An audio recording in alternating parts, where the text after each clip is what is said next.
Thanks for logging on to myfoxhurricane.com. Today, the one-year anniversary of Hurricane Ian making landfall across Florida. This was just an absolutely devastating hurricane that made its way on shore across the coastline, the southwest coast of Florida. It was a Category 4 hurricane at landfall, had winds of 150 miles an hour. Now here's some of the recorded wind gusts. Cape Coral 140, Punta Gorda 124, Venice 104 miles an hour, Sarasota 86, and even here in Tampa we saw winds gusting to hurricane force at 75 miles an hour. So it was the third costliest natural disaster in the U.S. It was the highest storm surge ever recorded in southwest Florida. Nearly 14 feet with that storm surge along the coastline of Fort Myers Beach.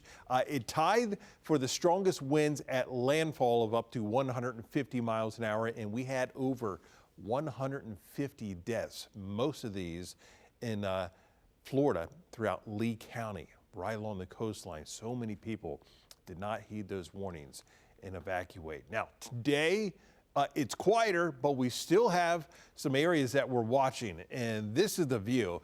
This is Tropical Storm Philippe, and then just behind it, and you see it is kind of a mess in here, that is now our newly formed Tropical Storm Rina. So first up on the list is Tropical Storm Philippe, and what you're looking at here is winds at 50 miles an hour. This is just a very disorganized system. In fact, Hurricane Center in their discussion, they even say this might not even have a well-defined center at this point. It's really hard to tell if it has one and exactly what direction this is moving. The one thing they do say is because it looks like it's probably moving in a different direction, the overall forecast is a little bit different. It looks like it may be able to actually hold together a little bit longer, because if you're watching over the past several days, we were talking about this basically working its way over towards Puerto Rico and eventually dissipating, but bringing them some heavy rain. Now it looks like it's going to be moving very slowly and eventually start to work its way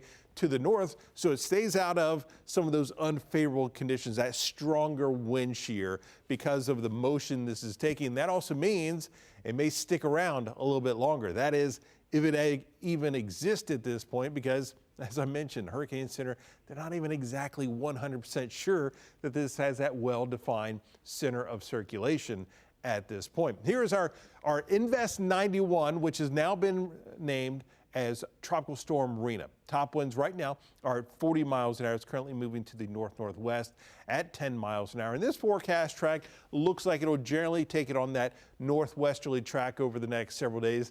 Not a really big intensification process, maybe a little bit stronger as we head towards the weekend, but then just kind of holding its own, or maybe a slight decrease in that intensity as we head into next week. So we're going to continue to watch these two areas as we go through the next several days and heading into the weekend. We'll keep you updated right here on myfoxhurricane.com.